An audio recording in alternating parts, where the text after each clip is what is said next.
Vamos estender as mãos? Senhor, muito obrigada por esse dia, por esse culto ao Senhor. Pai, em nome de Jesus, que a gente consiga prestar atenção, focar naquilo que importa, Pai, que é a Tua palavra. Conduza a mente e a boca do Seu servo, para que Ele ensine para a gente, Pai, mais o Senhor. Deus, que a gente não só ouça, que a gente não só entenda, mas que a gente pratique o que foi ensinado hoje. Em nome de Jesus, amém. Amém. Queria chamar as crianças, a gente poder orar. E hoje eu lembrei, graças a Deus. Aleluia.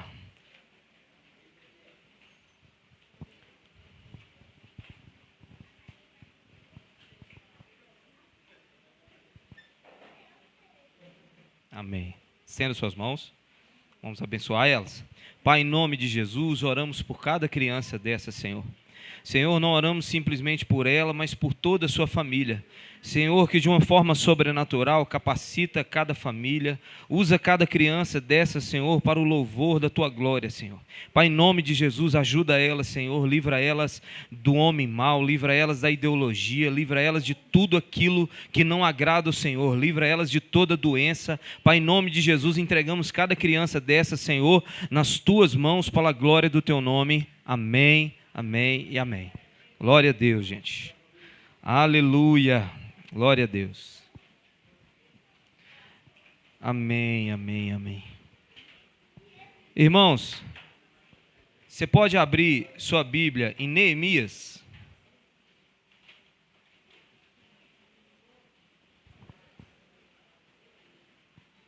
Em Neemias.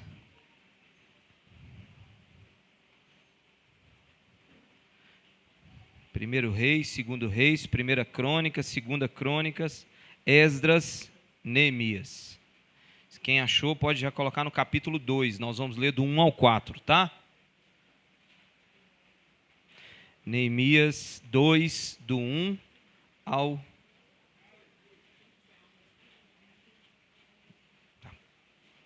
Ô Dani, eu quero... Mas pode trazer mais. Ô, gente, quem quiser água, é só levantar a mão que a Dani traz. A Dani ali, o pessoal traz para vocês, tá bom? Às vezes você fica constrangido de levantar. Então, assim, só levantar a mão que o pessoal traz para você. Tá bom? Vamos ler Neemias 2, do 1 ao 4. Diz assim: no mês de Nissan, no 20º ano do rei Artaxerxes, na hora de servir-lhe o vinho, levei-o ao rei. Nunca antes eu tinha estado triste na presença dele. Por isso o rei me perguntou: por que o seu rosto parece tão triste se você não está doente? Essa tristeza só pode ser do coração. Com muito medo eu disse ao rei: que o rei viva para sempre. Como não estaria triste o meu rosto se a cidade em que estão sepultados os meus pais estão em ruínas e as suas portas foram destruídas pelo fogo? O rei me disse: o que você gostaria de pedir? Então orei ao Deus dos céus e respondi ao rei: se for do agrado do rei, e se o seu servo puder contar com a sua benevolência, que ele me deixe ir à cidade onde meus pais estão enterrados, em Judá, para que eu possa reconstruí-la. Pode se assentar em nome de Jesus. Glória a Deus, gente. Para a gente poder caminhar bem nessa pregação, você precisa entender o contexto. E eu vou voltar um pouquinho antes, para que você possa entender. No ano 586 a.C., 586, o povo de Israel é levado cativo para a Babilônia. O rei fez um cerco na cidade e Nabucodonosor, com seu exército, sitiou a cidade e levou todo mundo cativo. Era uma cultura, era uma forma da Babilônia agir. Ela dominava um povo e pegava aquele povo e levava aquele povo para as terras deles e anulava aquele povo, acabando-se com a cultura deles. Eles ficaram lá 70 anos, o povo de Deus ficou lá cativo na Babilônia 70 anos. O povo volta para a Babilônia no ano 516, volta da Babilônia no ano 516 a.C. Quando esse povo volta, eles precisam agora reconstruir a cidade, porque eles não só foram levados para a Babilônia, mas como toda Jerusalém estava destruída, os muros, o templo, tudo, eles destruíram tudo. O exército babilônico destruiu tudo, os caldeus destruíram tudo. Então agora, quando eles voltam 70 anos depois, a cidade está toda destruída. E eles tentam agora reconstruir agora esse templo, os muros. Só que eles não conseguem, por causa da oposição dos samaritanos e alguns homens que não tinham ido para a Babilônia e viviam naquele lugar. E eles não conseguiram reconstruir. Então se passaram mais 72 anos, ou seja, a cidade de Jerusalém estava há 142 anos aos escombros, jogada lá às tralhas. Gente, alguém já viajou 15 dias, deixou sua casa trancada e voltou depois? Parece que tem um ano, né, Rose, que não vai ninguém na casa. Você quer ver um lugar assim, ficar extremamente... É quando ninguém mora, fica inabitável. Agora você imagina 142 anos, uma cidade, escombros, abandonada. É nesse contexto que Deus levanta o profeta Ageu. E há um versículo no livro de Ageu que é interessante, diz assim: por isso a palavra do Senhor veio novamente por meio do profeta Ageu. Acaso é tempo de vocês morarem em casa de fino acabamento, enquanto a minha casa continua destruída? Então, nesse período que o povo não queria reconstruir a cidade, Deus levanta o profeta Ageu. Deus levanta o profeta Ageu. Nesse contexto, Neemias. É nesse contexto que nós lemos esse texto agora de Neemias 2. Mas Neemias, no capítulo 1, ele faz uma pergunta aos seus irmãos que foram visitar eles.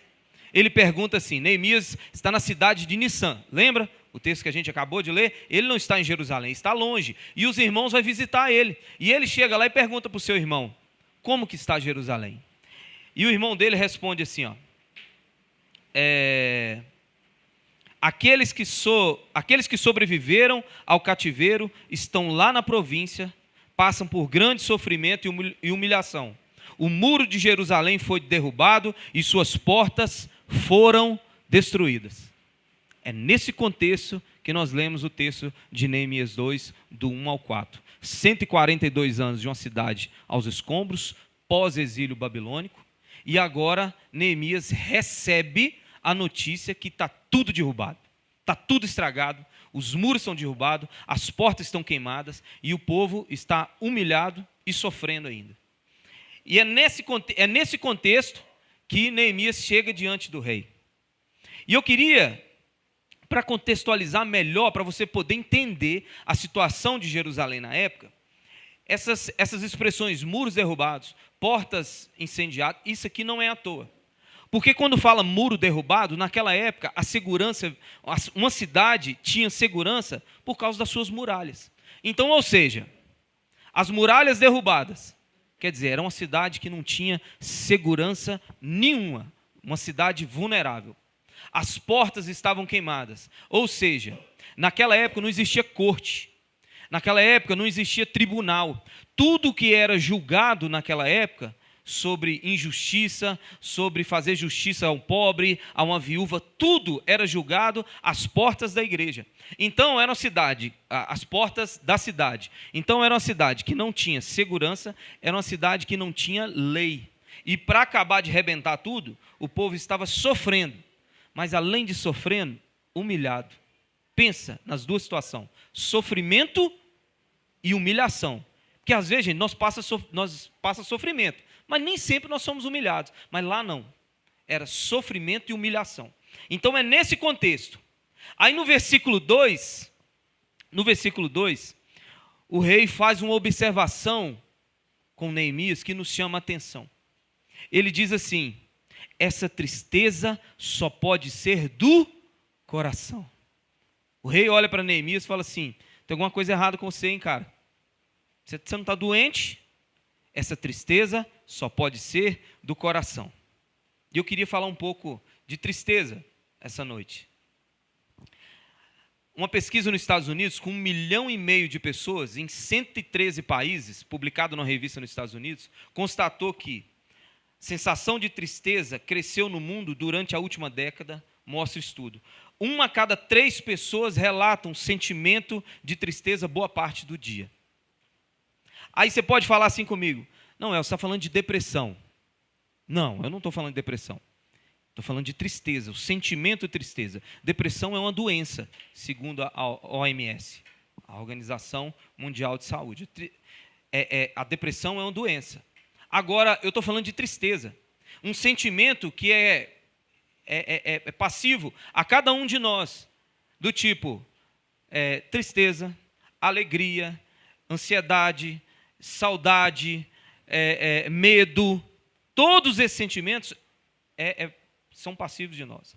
E hoje eu não vou entrar no assunto de depressão, no campo da depressão, mas sobre tristeza, como um sentimento que muitas das vezes nós não estamos sabendo lidar com ele. E sabia que Deus quer que você saiba lidar com o sentimento? Temos que aprender a lidar com a tristeza como qualquer outro sentimento, para que ele não ganhe proporções maiores em nosso coração. Temos que cuidar da nossa mente. Ou seja, a depressão é muita tristeza, gente. A tristeza comum, ela vai passar com os dias. Ela vai passar com 1, 2 dias, 1 semana, 2. A depressão não passa não, irmão. Como diz o salmista, é o cárcere da alma. É dor que chega a afligir o corpo. A pessoa sente dores no corpo. Mas não é sobre isso que eu estou falando. Eu estou falando sobre a tristeza, muitas das vezes, que vem sobre a gente e a gente não sabe lidar. E fica uma pergunta, nós estamos cuidando dessa área da nossa vida? Da tristeza, dos sentimentos, que às vezes a gente trabalha num campo espiritual, salvação, eternidade, justificação, a glória, a eternidade, mas a gente esquece de pensar que até chegar lá nós temos que romper em fé, nós temos família para criar, nós temos igreja, nós temos um monte de coisa para fazer. Então a gente precisa cuidar dessa parte. E ficam as perguntas. O que você tem assistido? Para começar a falar sobre, eu li um livro, chama Pirâmide da Sabedoria. Acabei de ler ele não, mas li a metade e já deu para entender muita coisa legal. Algo que essa geração de hoje vive, que as gerações passadas não vivem. Sobre o excesso de informação que a gente tem hoje.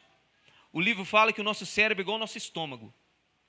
Para a gente se alimentar, existem regras, né? A gente precisa comer devagar, a gente precisa comer na quantidade certa, não é isso? E hoje nós estamos vivendo uma geração que nós estamos alimentando o nosso cérebro de uma forma extremamente errada. Nós alimenta muito, é muita informação, muita. Você para na frente do WhatsApp, você vai jogando aqueles rios para cima, vai jogando, aquele monte de informação, no final das contas você não sabe para que você viu aquilo, você causa um estresse imenso no cérebro, uma agitação imensa, e muitas das vezes isso está fazendo mal para nós. Você acorda de manhã, você coloca lá no Pinga Sangue, liga no SBT, gente, de manhã. 37 facadas, corta aqui para mim, 37 facadas agora na Avenida Paulista. Você acabou de acordar, você está com café na mão assim, ó. Falei, Jesus amado, 37 de manhã, né? Então assim, a gente precisa identificar as coisas que nos fazem mal. A gente precisa cuidar dessa área da nossa vida, saber lidar com os sentimentos. Quando a tristeza vier, a gente aprender a lidar com ela. Mas antes de falar de tristeza, a gente precisa entender que a Bíblia fala de 2 tipos de tristeza. Sabia?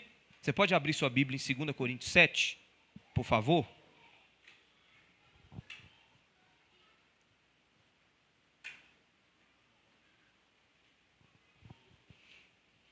Segunda Coríntios 7, a partir do 8.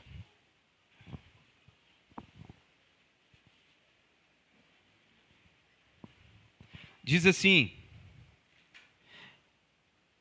mesmo que a minha carta tenha causado tristeza a vocês, não me arrependo. É verdade que, a princípio, me arrependi, pois percebi que a minha carta os entristeceu, ainda que por pouco tempo. Agora, porém, me alegro, não porque vocês foram entristecidos, mas porque a tristeza os levou ao arrependimento. Pois vocês se entristeceram como Deus desejava e de forma alguma foram prejudicados por nossa causa. A tristeza, segundo Deus, não produz remorso, mas sim arrependimento, que leva à salvação. E a tristeza, segundo o mundo, produz morte.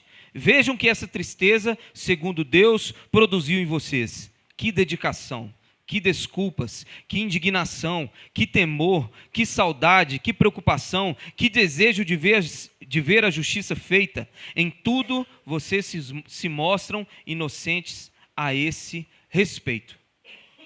Então o texto que a gente lê é muito claro. Existe 2 tipos de tristeza que vêm sobre nós. A tristeza de Deus, a tristeza segundo Deus e a tristeza segundo o mundo. A tristeza segundo o mundo produz morte, como o texto diz. Como assim? A tristeza segundo o mundo não nos faz querer mudança, mas sim querer que a circunstância mude. Às vezes nós estamos tristes, sim ou não? Mas nós estamos tristes porque não é porque nós estamos arrependidos, é porque deu ruim para nós, porque a fatura do cartão de crédito chegou no final do mês, né? Nós estamos tristes porque nós chegamos na balança, falando assim, rapaz, 10 quilos nesse ano de 2023. Aí você fala assim, mas não é arrependimento, você está triste por causa das consequências e você quer que as consequências mudem. Quer um exemplo claro dessa tristeza? Malaquias 2,13 diz assim, há outra coisa que vocês fazem, enchem de lágrimas o altar do Senhor, choram e gemem porque Ele não dá atenção às suas ofertas. Deus fala assim, olha, vocês têm chorado, têm clamado, mas eu não tenho escutado e não vou escutar, porque esse arrependimento de vocês, esse arrependimento entre aspas, não é arrependimento. Porque o texto vai dizer em seguida que eles não honram nem a aliança que eles fizeram com a esposa da sua juventude. Então Deus está falando assim, vocês não querem conserto, moço. Vocês querem que eu resolva as paradas para vocês, mas vocês mesmo não querem consertar. Então esse tipo de tristeza produz morte. Porque afinal de contas, Deus quer fazer do limão uma limonada. Ele quer pegar essa tristeza que sobreveio sobre nós às vezes, pegar ela e falar assim, opa, está triste? Então vamos aproveitar que você está triste aqui, embora corrigir umas paradas, mas muitas das vezes a gente não quer. Essa é a tristeza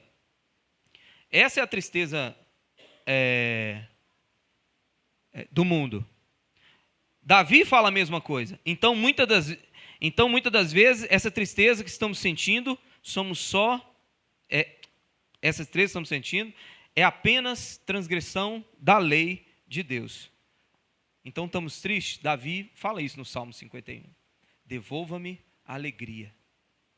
É o que Davi pede quando ele peca, quando ele é confrontado pelo profeta Natã, e ele se sente triste, e ele fala assim, devolva-me a alegria, Senhor. Porque ele está triste pelo erro e arrependido. Agora a tristeza segundo Deus. A tristeza segundo Deus, como o texto diz, leva ao arrependimento. Leva ao arrependimento. E você sabe por que o apóstolo Paulo escreveu essa carta? Porque na primeira carta da igreja aos Coríntios, Paulo trata de incesto, um homem que estava se deitando com a mulher de seu pai, no capítulo 5. E Paulo xinga esse povo por um monte de coisa, divisão na igreja, incesto na igreja, é um povo que tinha problema na Santa Ceia, uns comiam, outros não comiam. É um povo que tinha problema com os dons, era um povo que gostava muito de se exibir com os dons. E Paulo a primeira carta é só borracha, só corrigindo.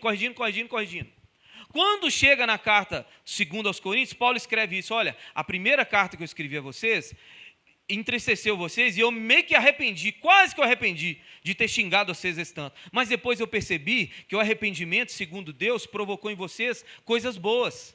A tristeza, segundo Deus, provocou em vocês coisas boas. Vocês foram conduzidos ao arrependimento. Quando você vai ler o capítulo 1 de 1 Coríntios, Paulo fala assim, olha, sabe aquele homem que nós mandamos no capítulo 5 expulsar da igreja, que nós falamos no capítulo 5 da primeira carta aos Coríntios, Paulo fala assim, olha, pega esse homem e nós vamos desligar ele da igreja. Entrega ele para Satanás, quem sabe a alma dele seja salva. Por causa de um homem que estava cometendo um ato dentro da igreja muito complicado, muito sério. Mas quando na segunda carta, no capítulo 1, o apóstolo Paulo fala, olha, eu acho que agora ele já está arrependido. É hora de vocês amar ele. É hora de vocês cuidar dele. Chega. Então o que acontece? Esse puxão de orelha valeu a pena. Produziu uma tristeza segundo o que Deus queria. E a gente precisa fazer como Neemias. Como Neemias. Entregar as nossas tristezas nas mãos de Deus, para que Ele faça do limão limonada. Para que Ele possa pegar essa circunstância que estamos vivendo e mudar ela. Neemias diz no capítulo 1, ele diz assim: quando ouvi essas coisas, sentei-me, chorei, passei dias lamentando, jejuando e orando a Deus dos céus. Quando Neemias ficou sabendo a notícia dos irmãos dele, que os muros estavam derrubados, as portas queimadas, e o povo estava sofrendo e sendo humilhado, ele sentou, chorou, se humilhou e buscou o Deus dos céus. E a gente precisa rasgar o nosso coração diante de Deus e colocar as nossas tristezas diante de Deus. Mas o problema é que nós não queremos, presta atenção, gente, eu e você, é uma luta travada entre nós. Eu, como pastor, eu dou um jeito de falar isso em todas as pregações, sobre a oração. Nós tenta correr desse ambiente de oração. Porque nós sabemos que no ambiente de oração, a gente fala, mas Deus fala também. A gente pede coisas para Deus, mas Deus também pede coisas para nós. Um dos maiores motivos de você não orar é isso. Porque você sabe que na hora que você põe seu joelhinho lá, começa a vir à tona no seu coração certas coisas que você precisa mudar na sua vida. E a oração que era para demorar meia hora, demora 30 segundos. É realmente, ô Eli, Jesus, você já dá logo uma escorregada e sai fora. Que Deus começa a te apertar. Deus começa a falar, não numa voz audível, mas dentro do seu coração. Deus começa a falar igual meu pai quando eu era mais novo. Quando eu era mais novo, meu pai, gente, não falava nada, negócio de boletim de escola. Como é que eu estava indo na aula, eu esperava, eu pedia alguma coisa para ele. Pai, posso ir na festa hoje à noite? Ele fala assim, bom que você está aqui me pedindo um negócio, que eu estou precisando perguntar um negócio, e seu boletim? Traz lá. Eu falei, gente, para que eu fui pedir? Para que eu fui pedir? Meu pai fazia exatamente isso, gente. Um dia, vocês podem perguntar a ele, ele fazia isso comigo, ele não falava nada. Pai, aqui, é teu aniversário lá, só não podia comprar uma camisa para mim, não? Ô, meu filho, claro que eu posso comprar uma camisa. Mas como é que está a escola lá? Que a última vez que sua mãe falou, você estava com as notas vermelhas ali. Já melhorou? Oi, deixa eu só ir ali, pai, rapidão, já volto já. Então, nesse lugar de oração, é que Deus, a gente precisa, para nós sarar as nossas tristezas, a gente precisa ir para os joelhos, gente. A gente precisa ir para esse lugar de oração, como Neemias foi. Recebeu notícia, o coração entristeceu? Vou orar. Vou orar. Essa é a primeira lição do texto, vou orar. Devemos orar, abrir a nossa caixa preta para o Senhor. E não só orar e confessar. Desculpa eu estar voltando no capítulo 1 do livro de Neemias, porque é uma história muito longa. Eu peguei uma parte principal e agora eu fico tentando contextualizar para a gente poder entender tudo. Não ficará uma leitura muito longa. Nós teríamos que ler uns 2, 3 capítulos aqui. Mas Neemias, quando ele recebe a notícia que está tudo ruim, ele ora. E na oração dele, o que ele diz? Pois eu mesmo reconheço as minhas transgressões e o meu pecado sempre me persegue. Contra ti, só contra ti, pequei. Ele fala assim, olha, está tudo lá daquele jeito vacaiado lá, é culpa nossa. Nós, como povo, nós transgredimos a lei do Senhor. Ele não somente ora pedindo, oh, Deus ajuda. A oração dele já começa a falar, a culpa é nossa, mas ajuda nós. Ajuda nós. E depois da oração, Deus dá direção para Neemias buscar 2 tipos de ajuda para acabar com a tristeza dele.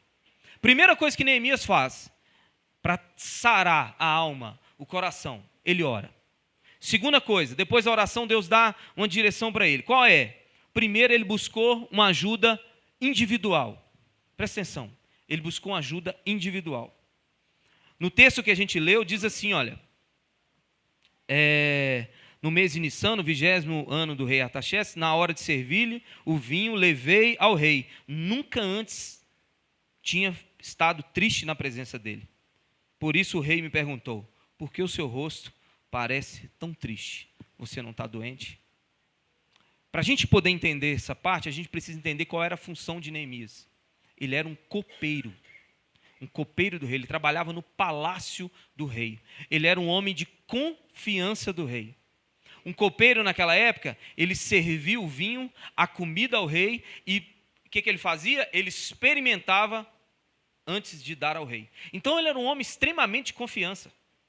Ele estava a todo momento diante do rei. Para prestar esse serviço, ele não podia, fazia parte do trabalho de um copeiro, não demonstrar nem alegria e nem tristeza. Chegar normal. Bom dia. Tá aqui. Boa noite. Está aqui. Normal. Sem cabeça baixa e sem alegria. Demais. É chegar, fazia parte do trabalho do copeiro. Ele era um homem de confiança do rei. Mas ele usou isso a favor dele. Neemias usou isso. Neemias, ele tinha uma bala, a bala de prata, e ele falou assim: eu não posso errar. Porque para salvar a minha cidade, primeiro eu preciso da autorização lá de cima. Só ele pode resolver o problema. Só o rei. Ele era o rei, ele era o imperador. Esse contexto aqui é numa situação do Império Medo-Persa. O Império Medo-Persa estava dominando o mundo inteiro, inclusive Israel. Então, para ele ir lá e poder reconstruir os muros, ele precisava da autorização do rei. E ele não podia pedir diretamente ao rei. O único jeito foi fazer por esses caminhos que ele fez. Ele demonstrou o seu coração diante do rei e esperou, contou com o quê? Com a benevolência do rei. Ele chegou triste diante do rei e o rei percebeu. E o rei perguntou: o que eu posso fazer por você? Como o texto que a gente leu. O que eu posso te ajudar? O que você quer? Ele falou: se posso contar com a benevolência do rei, permita que eu vá à minha cidade e reconstrua. Então, ele buscou ajuda em uma pessoa, na pessoa certa. Então, muitas das vezes, para a gente resolver problema de tristeza na nossa vida, nós temos que procurar a pessoa certa.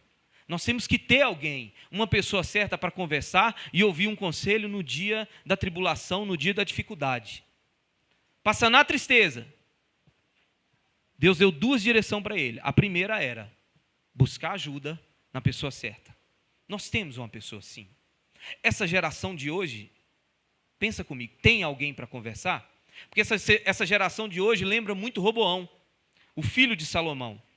Quando Salomão morre e Roboão assume o reinado, um reinado pomposo, rico, belo, e custava caro esse reinado, quando o pai dele morre e ele vai assumir, pessoas chegam diante de Roboão e falam assim: Roboão, vamos aproveitar que nós estamos começando esse reinado novo agora, vamos baixar os impostos? Roboão fala assim: espera aí que eu já respondo vocês. A Bíblia fala que Roboão foi procurar ajuda com os mais novos, com inexperientes. E sabe o que os amigos deles mais novos falaram? Que, Roboão, não baixa imposto não. Não baixa imposto não. Fala com eles que o dedo mais fino seu é mais grosso que o braço do seu pai. Que você vai pesar sobre Israel e vai aumentar os impostos. Gente, só dividiu o reino. Até então só existia um reino, Israel. A partir daí se rachou, dividiu o reino do norte e reino do sul. Então assim, através de um conselho mal dado, indo na pessoa errada, Roboão tomou a decisão errada. A gente precisa entender nessa geração que a gente precisa. Você precisa ter um pastor. Você precisa assumir. Não é só ter o pastor da igreja para tomar a direção sobre conta de água, conta de luz, mas um pastor que pode te aconselhar espiritualmente. Que pode te dar uma direção, não falar aquilo que você quer. É isso mesmo, faz isso mesmo. A pessoa que está querendo fazer trem errado, está caçando os outros para assinar embaixo. E se não assina embaixo, fala assim: não é meu amigo. Não gosto do conselho. Mas gente que fala a verdade para você, fala assim: você está errado. Você está errado nisso, mas você está certo nisso. Mas você precisa cuidar da sua vida nessa área e nessa área. A gente precisa ter gente, cristão maduro, gente que pode chegar e nos aconselhar na hora da dificuldade, porque se eu não me engano, se eu estiver errado aqui, vocês podem me corrigir. Todo mundo passa por problema na vida, não passa? E passa por lutas e tristezas. Ou é só eu? Só eu? Desculpa, foi mal. Desculpa atrapalhar o dia de vocês. Mas a gente precisa entender isso. Devemos procurar as pessoas certas. Não influência, não internet, pessoas pela internet, pastores na internet. Um dia, há muitos anos atrás, há muitos anos atrás. Eu congregava na igreja e eu cismei que o pessoal queria me consagrar pastor. E eu não achava que eu estava pronto. Eu mandei para o pastor Lucim Barreto, por e-mail dele. Pastor Lucim Barreto, me ajuda na parada aqui, Zé. O pessoal está querendo me consagrar como pastor, mas eu não quero, eu tenho esse e-mail salvo até hoje. Sabe o que ele escreveu? Não posso te aconselhar, porque a única pessoa que pode te aconselhar é um pastor que está próximo ao seu lado, que caminha com você, entende e te conhece. Falei, toma, bobão. Então a gente precisa de ter essas pessoas na nossa vida. Se a gente quiser sarar essa área da nossa vida, a alma, os sentimentos, sanar a tristeza na nossa vida, que quando ela vier, a gente precisa orar a Deus e depois ter com quem que a gente possa. Essa é a primeira que Neemias, né? É o primeiro jeito que Neemias buscou para resolver esse problema dele. A segunda ajuda já não é uma pessoa, mas em pessoas. Neemias teve duas direções de Deus. Eu preciso de uma pessoa certa e depois eu preciso de gente. Eu preciso estar do lado de gente. Eu preciso de pessoas. Se você tiver com sua Bíblia aberta aí, você pode ir no versículo 17 e 18 para a gente fazer essa leitura junto?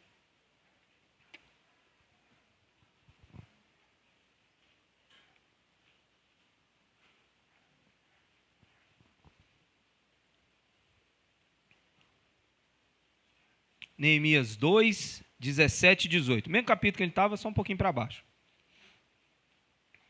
17 e 18 diz assim: então eu lhes disse, vejam a situação terrível em que estamos. Jerusalém está em ruínas e suas portas foram destruídas pelo fogo. Venham, vamos reconstruir os muros de Jerusalém para que não fiquemos mais nessa situação humilhante. Também lhes contei como Deus tinha sido bondoso comigo e o que o rei me tinha dito.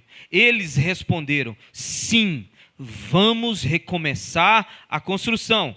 E se encheram de coragem para a realização desse bom projeto. Então Neemias falou assim, eu preciso de duas coisas. Primeiro problema, eu não posso resolver com muita gente, que depende de um cara só.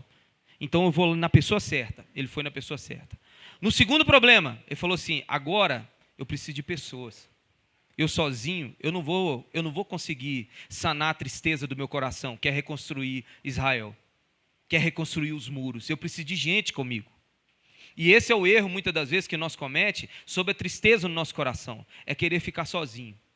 É querer achar que sozinho a gente resolve. E não resolve. Por isso que existe, sabe quem? A eclésia. A igreja, irmão. A igreja a qual Deus estabeleceu e as portas do inferno não prevalecem. É essa Assembleia de Deus, é esse lugar a qual há um mover espiritual que tem coisas que você não vai resolver sozinho. Você só vai resolver no ambiente da igreja. Ambiente que muitas vezes nós temos desprezado ou entendido errado como funciona. Não importa se a igreja é uma igreja grande, se é uma igreja pequena, quantos membros são. O que importa é, para ser igreja, devemos ser uma família. Devemos ser uma família. Se tem 10 membros, se tem 1000 membros, devemos ser uma família. Uma igreja não é um lugar legal, de uma pregação domingo legal, com um louvor legal no domingo. A igreja é uma família que temos que viver e sim, temos que fazer parte um da vida do outro. Você precisa saber as minhas tristezas e eu preciso saber as suas. Muitas das vezes a solução vai estar em você, das lutas que eu passo. O ambiente da igreja é transformador. O ambiente, sabia? Esse ambiente de comunhão, de paz do Senhor, muitas das vezes diferente, às vezes, que nas nossas famílias, na casa dos nossos parentes. Aqui não tem sertanejo do capeta. Aqui não tem bebida alcoólica, aqui não tem palavrão. Aqui é a paz do Senhor, e se você não estiver amando o seu irmão, está errado é você, que você deveria amar o seu irmão. Você deveria amar o seu irmão. A gente precisa entender a importância da igreja. Eu li ontem no site do Albert Einstein, que um site do hospital Albert Einstein. Desculpa, eu pensei que eu falei alguma coisa errada. do Hospital Albert Einstein, falando que um dos maiores remédios para o tratamento da depressão, que é uma tristeza muito grande, que é uma tristeza que a pessoa não consegue sair desse quadro de tristeza profunda, sabe o que é? Gente, família, socializar, conversar. Sabe essa ideia de quando a pessoa entra num quadro de depressão, ela vai para um quarto, só quer ficar trancada dentro de casa, e muitas das vezes a família recebe isso de uma forma passiva. Não, deixa, é isso mesmo. Não vamos me incomodar. Está errado, sabia? É preciso a gente chamar essa pessoa, não, participa com nós, vem para cá. Por isso que a gente fica nessa doença, vem para o culto, só, fica aqui. Não vai embora agora não, que a gente precisa um do outro. Somos um corpo, a gente precisa um do outro. A gente precisa um do outro. Esse é o maior remédio. Gente, eu vi um doutor ontem explicando, ele tem 2 milhões e tantas pessoas inscritas no canais dele, ele fala de saúde mental. Ele falando assim, não tem remédio na psiquiatria. Não tem remédio, não tem nada, não tem terapia que resolva se a família não estiver envolvida. Aí eu falei assim, igreja, muda para a igreja. Se fosse crente, ele falava igreja. Muda para a igreja. Se a igreja não estiver envolvida, se os amigos não estiverem envolvidos, se todo mundo estiver perto, abraçando, vem para cá. Vai empurrando até pegar no tranco, igual o carro velho, antigo, a álcool. Já teve, Narizinho? Esse carro a álcool antigo? Só pega, vai empurrando, vai... Aí pega no tranco. Quando pega? A gente precisa entender, gente. A gente precisa ter essa consciência e parar de imaginar, desprezar ou imaginar uma igreja de uma forma diferente. Temos que ser uma família. Faça como Neemias, se importe com as pessoas. Você sabia que Neemias não nasceu em Jerusalém? O homem recebeu a notícia que Jerusalém está toda destruída, onde os pais dele foram enterrados, onde as portas são queimadas, onde os muros são derrubados, mas ele mesmo não nasceu lá não, ele nasceu na Babilônia. Lembra que o cativeiro demorou 70 anos? Ele está preocupado com gente que ele nem conhece, com gente que ele nem viu, ele não sabe, ele podia falar, meus pais já morreram, eu estou aqui, trabalho de copeiro, de boa, irmão, peguei um serviço aqui, ó, servidor público, top, para que eu vou mexer com reconstruir? Eu sou copeiro, nem pedreiro eu sou. Não trabalho em nada, posso ficar aqui na moral aqui. Mas sabe o que acontece? Ele se preocupou com pessoas. E a gente, para sanar a tristeza, muitas das vezes a gente tem que pensar nos outros, em vez de pensar em nós. Está triste? Comece a pensar nas pessoas. Invista nas pessoas. Gaste seu tempo, seu dinheiro, dá um presente só. Invista nas pessoas, gaste seu tempo. Fala assim, amanhã eu tenho que trabalhar cedo, mas eu vou ficar aqui conversando um pouquinho. Vou ficar aqui conversando um pouquino. No horário do meu almoço, não, eu vou ligar para aquele irmão. Não, mas é meu horário, velho. Essa é minha 1 hora, é minha, é meu direito, CLT, está na Constituição, é 1 hora, é meu de direito. Abra mão, senhor. Gasta esse tempinho, liga para alguém. Liga para alguém, se importe com as pessoas. Eu acho fantástico. Pessoas, quando passam algum trauma na vida, perdem um ente querido, perde um filho muito precocemente, é acometido uma injustiça muito grande, e agora elas fazem da causa dela de vidas, ajudar outras pessoas a não passar o que elas passaram. Ah, gente, isso é herói demais, só. Quem é Marvel? Quem é esse povo? Isso é gente que Deus, assim, no céu, nós vamos abrir ala para eles passar, assim, ó. Deus vai falar assim, gente, dá licença, que agora está vindo só gente patente alta, bigode grosso, e vai vir esse povo, assim, andando, assim, ó, andando, tirando onda com nós, assim, nós, não, velho, que vergonha. Porque são gente que dedicou a vida para outras pessoas não passaram o que elas passaram. Se foi injustiça, se foi qualquer coisa, se foi qualquer causa, gente, as pessoas se dedicam. Na comunhão nós somos aperfeiçoados. Quem disse isso foi Jesus. Jesus falou assim, eu oro por eles para que eles cheguem à plena unidade, para que eles sejam aperfeiçoados. Ou seja, aperfeiçoados é gente que não é perfeita. Então nós estamos falando de quem? De você, de mim, de nós. De nós. Nós somos aperfeiçoados na comunhão. As falhas nossas de caráter, as falhas nossas de humor, o sobe e baixo nosso de humor. Um dia, é igual Mulheres de Areia. Um dia nós estamos Ruth, um dia nós estamos Raquel. Aí nós estamos cada dia de um jeito. É aqui que nós resolvemos esse problema. Esse problema do egoísmo, esse problema de pensar só em nós, esse problema que já viu, o mundo pensa só neles. É aqui que nós resolvemos. Ou seja, nós somos aperfeiçoados na comunhão. Na comunhão. Aqui você é moldado. Você pode perceber, se você está aqui há um ano, você já melhorou um pouquinho já. Eu tenho muita coisa a melhorar, mas de quando eu comecei a congregar, que eu entendi o que é igreja, já melhorei um pouco. Eu já penso um pouco mais no meu próximo, igual mais do que eu pensava antes. Ame a igreja. Ame a igreja, gente. A gente tem que ser feliz na igreja. A Bíblia diz, alegrai-vos. Paulo diz para a igreja de Filipos, alegrai-vos. Novamente vos digo, alegrai-vos. É um mandamento. A gente ser feliz. Chega aqui, nem que você conta uma piada. Nem que você conta uma piada. Conta uma piada igual eu vi esses dias na internet. Um sino de igreja dentro de um forno. Como é que chama o filme? O Assassino. Pronto. Foi uma piada, viu, gente? É para rir. Temos que vir na igreja, gente. Mesmo. Essa é velha? Cara, eu achei muita novidade. Achei que ninguém ia saber. Nossa, anotei. Eu anotei, velho. Eu achei que eu ia, tipo assim, eu ia causar. Eu falei assim, se eles não entenderem a pregação, pelo menos eles vão com a piada para casa. Tem que vir. Isso é que a gente está ficando velho, né? A gente vai fazendo, tipo, já fizeram a piada com pavê, com nós, agora a gente está fazendo essas piadas. Vocês que é mais velho, não faça piada do pavê, tá? Temos que vir à igreja.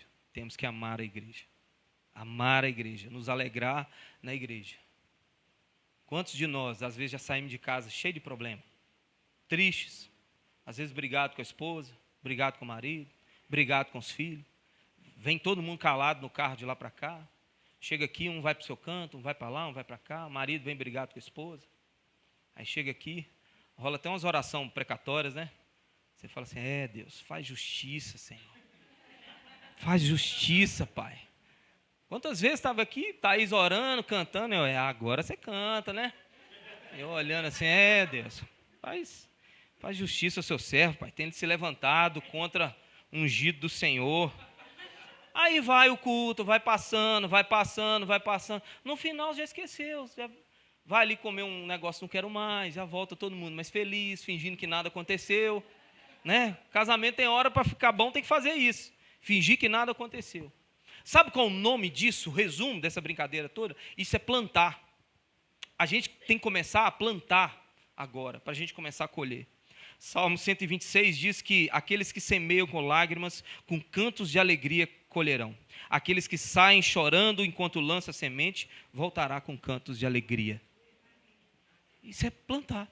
Plantar na vida do irmão, plantar na sua vida, comunhão, estar na igreja, fazer parte da igreja, entender a igreja, para a gente poder, para não deixar que a tristeza tome conta do nosso coração. Terceira coisa, não desista. No versículo 2, no 1 e 2, no capítulo 4, no versículo 1 e 2, diz assim, quando Sambalate soube que estávamos reconstruindo o muro, ficou furioso. Ou seja, só li só o comecinho, só para a gente poder contextualizar. Neemias foi para Jerusalém, reconstruir os muros. Mas quando ele chega lá, você acha que foi fácil? Você acha que chega lá, estava areia, brita, cimento, bitoneira, tudo lá esperando. O servente, todo mundo esperando. Não, gente. Houve oposição dos samaritanos. Houve oposição para a reconstrução. Mas Neemias não desistiu. Na caminhada dessa busca da felicidade, vai haver percalços, gente. Essa madrugada agora eu contei para o Alexandre. Essa pregação é uma pregação nova para mim, me deu muito trabalho. Tive que entender toda essa história de Israel, dar uma relida num monte de coisa. Eu li o livro de Neemias todo.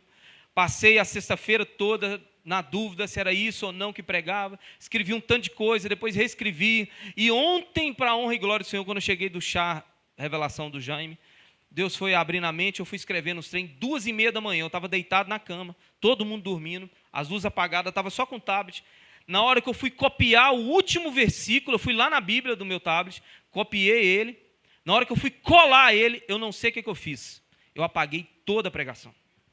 Apaguei toda a pregação. Ô, gente, eu não sabia se eu chorava, eu não sabia se eu desistia da vida. Eu falei, meu Deus do céu, o que é isso? A gente não pode desistir.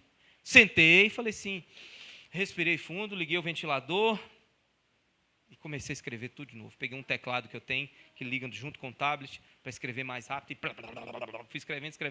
Terminei 4h30 da manhã. A gente não pode desistir, senhor, das coisas. Porque deu vontade, eu falei assim, tem mais de 1000 pregação salva nesse tablet. Eu vou pregar outra coisa, está aqui. Eu não vou escrever esse tem tudo de novo, Jesus. É muita coisa e eu nem lembro mais. Eu não lembro os tópicos mais, eu não lembro. Mas eu fui escrevendo tudo. Terminei 4h30 da manhã, gente. 4h30 da manhã. A gente não pode desistir. Tristeza sempre nos leva para esse caminho. A tristeza sempre nos leva para esse lugar de querer desistir. Ah, não vou congregar mais. Ah, não vou na igreja mais. Ah, larga esse negócio de ministério, de pregação, de evangelismo, larga esse para lá. Não dá cantar, larga esse tudo para lá. A tristeza faz isso com nós, de querer desistir das coisas. E a gente não pode desistir. O Senhor não quer que a gente desista. O Senhor não quer que a gente desista da nossa família. O Senhor não quer que a gente desista do casamento. O Senhor não quer que a gente desista da igreja. O Senhor não quer que a gente desista dos ministérios que o Senhor tem para a nossa vida. Mas por causa da tristeza mal resolvida, a gente não sabe lidar com esse sentimento. A gente deixa que ele ganha proporções, vá para áreas da nossa vida que ele não deve ir. E muitas das vezes a gente começa a desistir. Pensa Cafu, gente.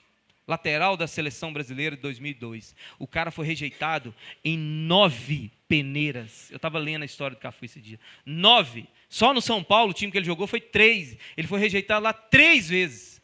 Em 2002, dia 28. Eu sei o dia que foi um dia antes de eu começar a namorar com o Thaís. Dia 28 de junho de 2002. O cara levanta a taça de campeão do mundo. Depois de 9... Ô, gente, na segunda e terceira eu tinha desistido. O cara 9 vezes. Ô, velho, você não é um bom jogador. O pessoal zombava dele, falava assim, cara, para, você é muito ruim.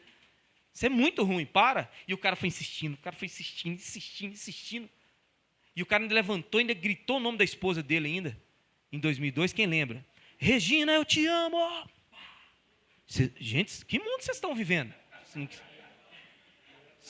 Futebol. São 11 jogadores, um para cada lado. Vocês estão lembrados disso não, gente? Foi a única Copa do Mundo que o nosso país ganhou.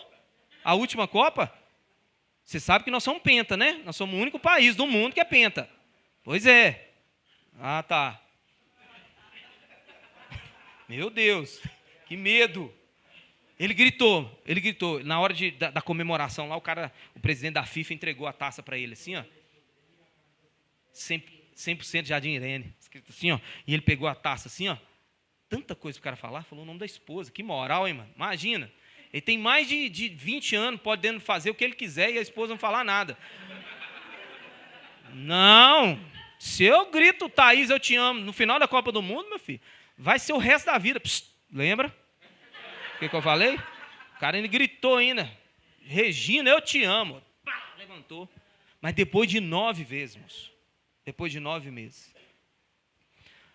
Ana não desistiu. Abraão não desistiu. Davi não desistiu. Jesus não desistiu. Sabia que Jesus no Getsêmani, a gente tem medo de falar isso, porque parece que a gente está diminuindo Jesus. Mas Jesus no seu prisma humano, num prisma humano, olhando na humanidade, Jesus falou assim, Deus, se o Senhor tiver um plano B, é hora de o Senhor entrar com ele em ação aqui agora. Que Jesus falou assim, Jesus entendeu que a ira do Senhor, o cálice da ira viria, ele teria que beber o cálice da ira de Deus. E ele falou, Senhor, não é fácil não, hein? Se o Senhor tiver um plano B, é agora. Se possível, afasta-se de mim esse cálice. Mas, contudo, seja feita a tua vontade. Ou seja, eu não vou desistir. Eu só estou falando aí se tem um plano B. Não tem? Vamos no A mesmo. Mas desistir nós não vamos. Nós vamos para a cruz. Eu vim para cumprir a vontade do Senhor e nós vamos para a cruz. Então, o nosso maior exemplo é Jesus Cristo, que não desistiu. Então, a gente não pode deixar por tristeza que a vida da gente pare. deixar por sentimentos de tristeza que a vida da gente estagne. A gente precisa fazer as coisas, ainda que a tristeza esteja ainda não totalmente superada, mas a gente precisa avançar. Como eu disse, congregar, amar os irmãos, servir aos irmãos, ainda que nem tudo esteja perfeito. Se você for pensar que você só vai fazer as coisas na sua vida quando tudo estiver perfeito, a gente não vai fazer nada, gente. Quando tudo, quando tudo tiver esse problema resolvido, aí sim eu vou servir a Deus, eu vou fazer. Não, é do jeito que está, que Deus está chamando. Está triste? Mas vamos embora. Vem caminhando triste. Vem vindo, filho, vem vindo. Não, pai, mas está muito difícil, mas vem caminhando. E de repente as coisas vão melhorando. E o Senhor vai nos fortalecendo. E o Senhor vai nos dando condição. E o Senhor vai nos dando direção. E assim a gente precisa continuar. Reconstrua, irmão. Reconstrua a sua vida. Ainda que seja com o coração triste. Reconstrua. Neemias não quis começar do zero. Neemias não falou assim, vamos largar essa cidade para lá? 142 anos. Eles têm que estar lá nos escombros, moço. Larga isso para lá. Vamos reconstruir aqui mesmo, nessa cidade de Nissan, nessa região aqui. Vamos reconstruir um lugar para nós e tal. Vamos construir. Mas ele falou, não, eu quero reconstruir. Ou seja, construir a partir de algo já posto. Pega a sua vida do jeito que está hoje, não fica negócio de jogar tudo fora, não. Reconstrua só. Do jeito que está agora. O que você planejou, estudar, continue. Reconstrua essa área da sua vida. Trabalhar, um emprego, sim. Negócio, sim. Família, reconstrua a partir. Não fica descartando, jogando fora, não. Que a cultura de hoje é jogar fora. Não, eu troco. Não, o casamento deu certo, troca. Emprego, troca. O sonho, troca. Troca de sonho. Igreja, troca. Pastor, troca. Pastor troca igual troca de camisa. Tadinho de pastor. O pastor está na última dessa lista aí. Você pode ficar de pé essa noite. Olha, um bicho em mim, ó.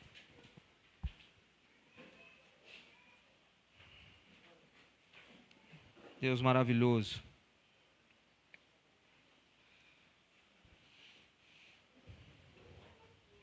Deus quer que você trate essa área de sua vida, sabia?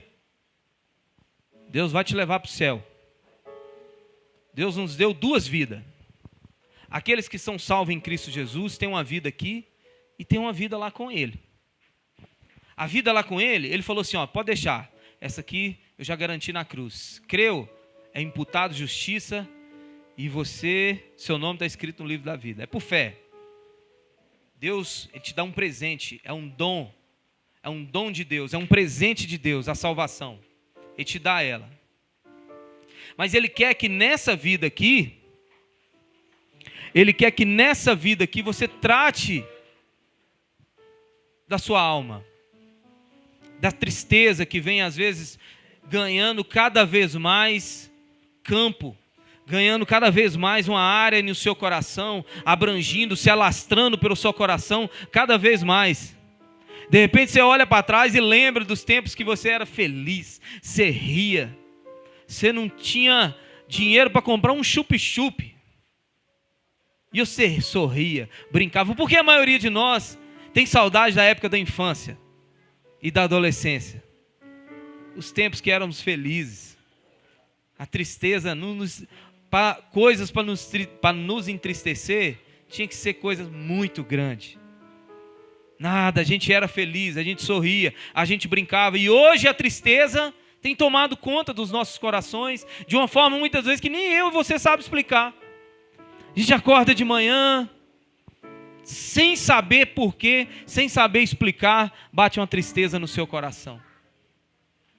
Muitas das vezes, as lutas vêm, é motivo de você ficar triste, mas você acaba dando um significado maior do que realmente o problema que você está vivendo. E eu gosto da frase que o pessoal as pessoas falaram com Neemias, no capítulo 4. Sim, eles disseram para Neemias, sim, vamos reconstruir. E eu queria que você saísse essa noite com isso no seu coração, com essa frase no seu coração: vamos reconstruir, vamos recomeçar. A tristeza não pode nos parar. A tristeza, ela vem, a gente não ignora, a gente sabe que nós somos seres humanos e na nossa limitação humana, a tristeza vai chegar no nosso coração. Mas é saber que a gente pode, o Senhor nos concede graça e força para a gente continuar, ainda que a tristeza venha sobre nós. Tristeza pela qual tem prazo de validade. O apóstolo Paulo diz na carta aos Romanos, no capítulo 8, que as tribulações dessa vida, sim, podem ser grandes, mas nada se compara com a glória que há de ser revelada. Então tem prazo, irmão. Essa tristeza tem prazo. Vamos ficar firmes. Como o Provérbios diz, não se mostre fraco no dia da tribulação. Erga sua cabeça, saiba que tem um Deus vitorioso do seu lado e que há um dia essa luta há de cessar, mas até então o Senhor vai estar contigo até a consumação dos séculos, para a honra e glória do nome dele. Feche seus olhos. Pai, estamos aqui, Senhor, tocando no assunto que muitas das vezes pode ser doloroso, frágil. Tocamos em áreas frágeis, Senhor, do coração de algumas pessoas. Senhor, nós não queremos de forma nenhuma, Deus, diminuir a dor de alguém, negar a tristeza, que as lutas são difíceis. Mas, Pai, em nome de Jesus, que essa mensagem seja para dar energia, ânimo do céu, um vigor do céu ao coração daqueles que estão abatidos, Senhor. Pai, em nome de Jesus, cremos que o Teu Espírito Santo renova dentro de nós as nossas forças. Como diz o salmista, o choro pode durar uma noite, mas a alegria vem pela manhã, Senhor. Porque a alegria do Senhor é a nossa força. O Senhor se alegra, Deus, quando voltamos o coração para Ti. O Senhor se alegra, Deus, quando voltamos o coração para o Senhor. E isso nos dá força. E isso nos dá força, Pai. E nessa noite queremos entregar o nosso coração a Ti.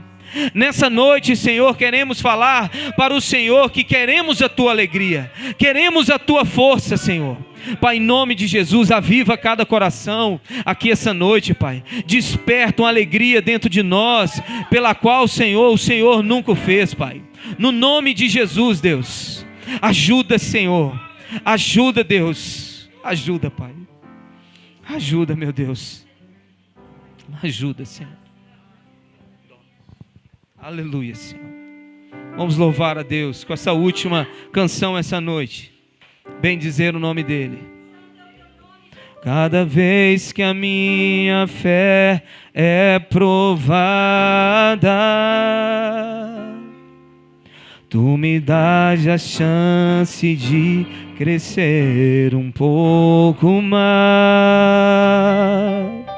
Nas montanhas e vales, desertos e mares que atravessam me levam mais perto de Ti. Minhas provações não são e não vão me impedir de caminhar. Se diante de mim não sabe, Deus vai me fazer andar por sobre as águas, rompendo em fé. Minha vida se revestirá do Teu poder, rompendo em fé. Com ousadia vou viver o sobrenatural. Vou lutar e vencer. A cada dia vou viver rompendo em fé. Minhas provações não são Oh, Senhor. Pai, em nome de Jesus, Deus. Não vão, Senhor. Senhor, dê forças, Deus. Dê forças, Deus, para cada um aqui essa noite, Pai. Sim, Jesus. O mar, Deus vai me fazer andar por sobre as águas, rompendo em fé. Oh! Minha vida se revestirá, rompendo em, com ousadia vou mover o sobrenatural.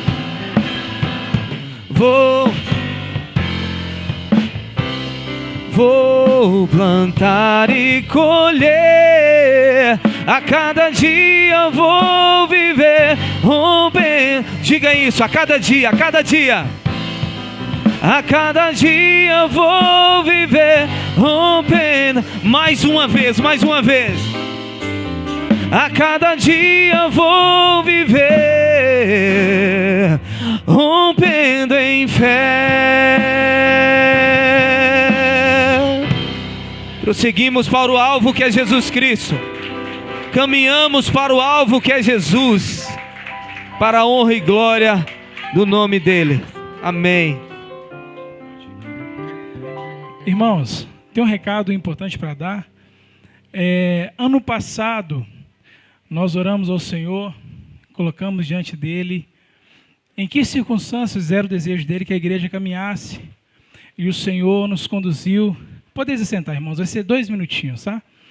E o Senhor nos conduziu a caminhar sobre o conhecimento. E esse ano de 2023 foi o ano do conhecimento. Na semana passada, na verdade tem uns 15 dias, né? Mais ou menos isso, amor? 15 dias mais ou menos. Eu e minha esposa estávamos na nossa casa orando e fizemos uma brincadeira, me entendam.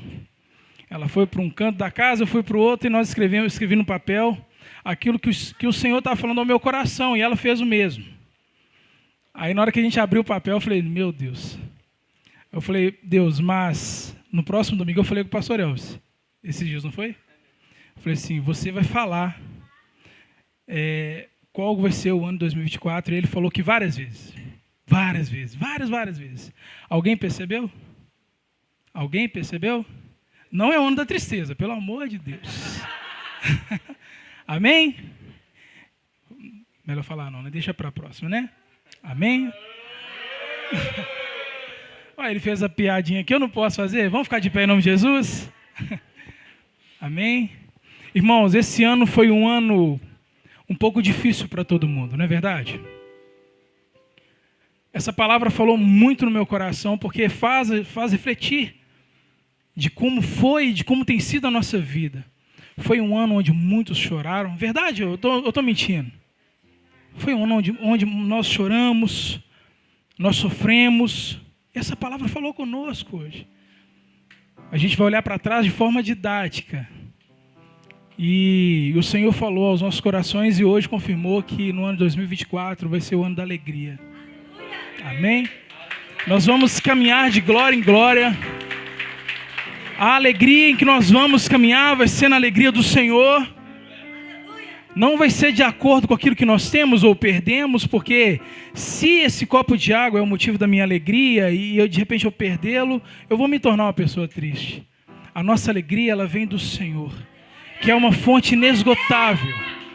Em nome de Jesus, que o Senhor Jesus possa continuar abençoando essa igreja, que o Senhor possa continuar abençoando a vida de cada um, e vamos caminhar naquilo que o Senhor tem para nós. Eu estou muito feliz de ver algumas pessoas aqui, amigos, sabe, amigos do coração. Estou feliz demais de ver a família do Narizinho aqui. Estou muito feliz por saber que vocês estão firmes na presença do Senhor. Vamos embora? Em nome de Jesus. Aleluia. Você que pode ficar de pé para nós orarmos ao Senhor. Pai, em nome de Jesus, nós te agradecemos pela tua palavra que foi exposta aqui. Obrigado, Deus, pelo teu alimento, Pai. Obrigado, Deus, por nos direcionar dentro da tua palavra. Te pedimos, ó Pai, que seja conosco. Nos ensina, Deus, a reconstruir, ó Pai, a andar debaixo da Tua palavra. Te louvamos, ó Pai, por cada pessoa que veio aqui nessa noite. Cada pessoa que te priorizou, que colocou o Senhor como prioridade. Obrigado, Deus, pela Tua palavra. Obrigado, Deus, por essas famílias que estão aqui. Te agradecemos por cada um, Deus. Entregamos as nossas vidas em Tuas mãos. Nos ajude a cuidar, ó Pai, uns dos outros. Em nome de Jesus, nós carecemos do Teu cuidado. Pai, permita que tenhamos uma semana em Tua presença. Nos proteja, Pai. Nos livre de todo acidente, Pai. Nos livre de todo incidente, meu Deus, de toda doença, de todo contratempo, meu Pai, em nome de Jesus. É o que nós te pedimos em Teu nome e te agradecemos. Amém, amém. Que o amor de Deus, que a paz do nosso Senhor e Salvador Jesus Cristo e que as doces consolações do Espírito Santo sejam com todos. Ide para casa e que o Senhor vos abençoe em nome de Jesus. Deus te abençoe, irmão. Aleluia.